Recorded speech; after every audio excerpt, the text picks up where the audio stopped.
Perkenalkan, nama saya Jonathan Sandi Setiadi. Saya Kadar Maulana. Saya Bulai Salusaini. Saya Muhammad Taufik Darmawan dan di sini kami akan melakukan wawancara di Kampung Budaya Sindang Barang.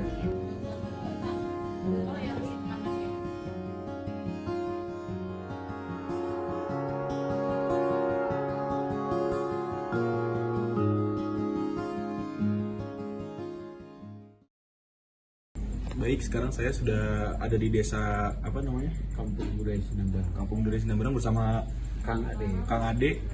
Jadi Kang Ade akan menjelaskan bagaimana perkembangan dan sejarah dari kampung ini.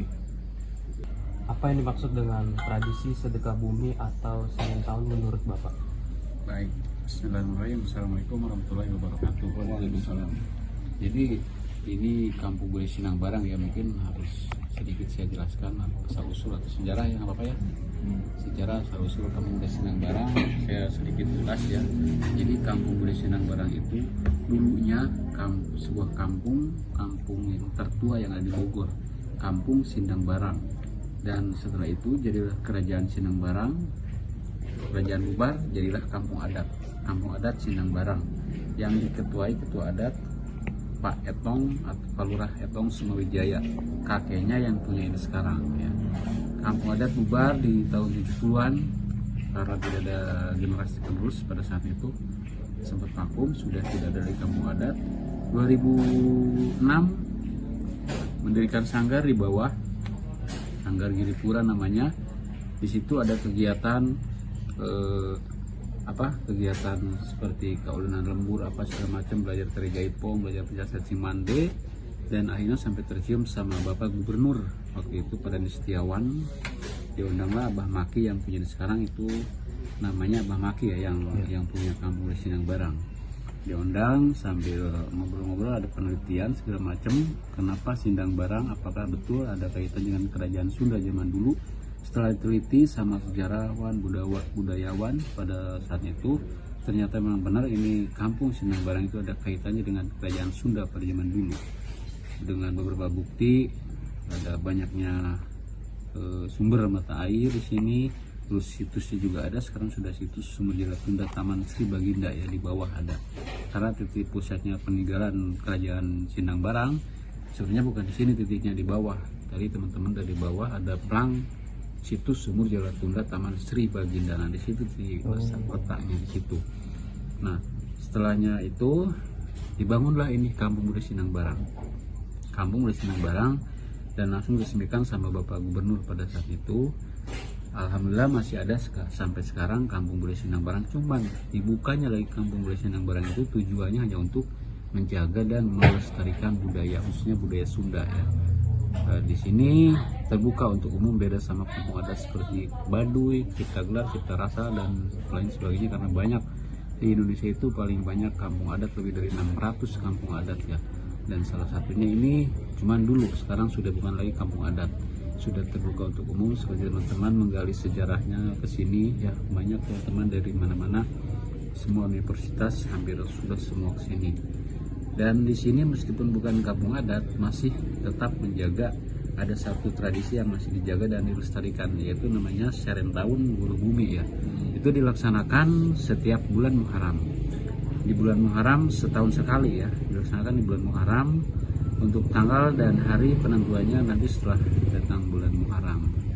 Jadi Serentahun Guru Bumi itu adalah mensyukuri hasil bumi ya. Mensyukuri hasil bumi atau pesta panen, sedekah bumi, mensyukuri hasil bumi atau serah tahun dari tahun kemarin ke yang akan datang, mensyukuri hasil bumi, meminta atau mensyukuri agar panen yang tahun yang akan datang lebih bagus lagi, seperti itu.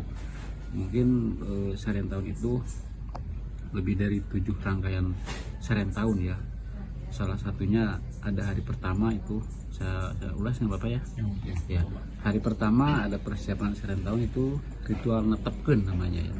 Jadi netepkeun itu di satu ruangan, di situ ada ketua adat, tokoh-tokoh adat, tokoh masyarakat berkumpul, termasuk ada sesajen makanan segala macam. Intinya berdoa meminta agar nanti di pas hari Serentahun bisa berjalan lancar. Itu ritual netepkeun hari pertama ya. Ada hari kedua ngembang. atau nyekar. Lalu sekarang ziarah kubur. Ziarah kubur hari kedua yang dimulai dari makam yang di atas Gunung Salak, itu ada Prabu Langlang Buana, raja dulu Sindang Barang ya. Dan setelah itu keliling di sini Sindang Barang, namanya leluhur juga Sindang Barang, berziarah mendoakan kepada leluhur Sindang Barang. Itu hari kedua ngembang atau ziarah kubur. Hari ketiga ada serbet kasep ya. Serbet kasep atau ini sunatan massal, persiapan sunatan massal di hari ketiga. Hari ketiga itu jadi anak-anak yang mau disunat diarak-arak keliling kampung pakai jampana, pakai pakaian adat, terus didoakan, direstui sama ketua adat agar besok di pas hari H sunatan massal bisa berjalan lancar.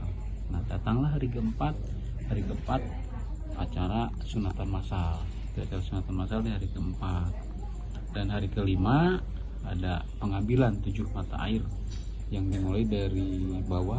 Ada sumber mata air namanya Nyi Kolot, sambil diiringi alat musik tradisional angklung mubrag ya. Nah, nanti airnya dibawa ke alun-alun atau ke lapangan dan disebarkan ke warga sekitar agar mendapat keberkahan.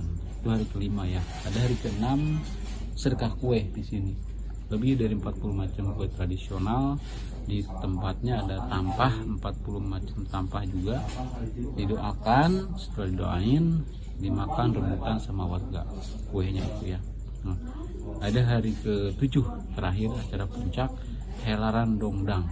Jadi di hari akhir atau hari puncak Seren Tahun, dari setelahnya subuh, warga sekitaran Sindang Barang sudah siap membawa dongdangnya masing-masing yang berisikan makanan hasil bumi, sebuah macam hasil bumi, sayur-sayuran, buah-buahan, termasuk padi.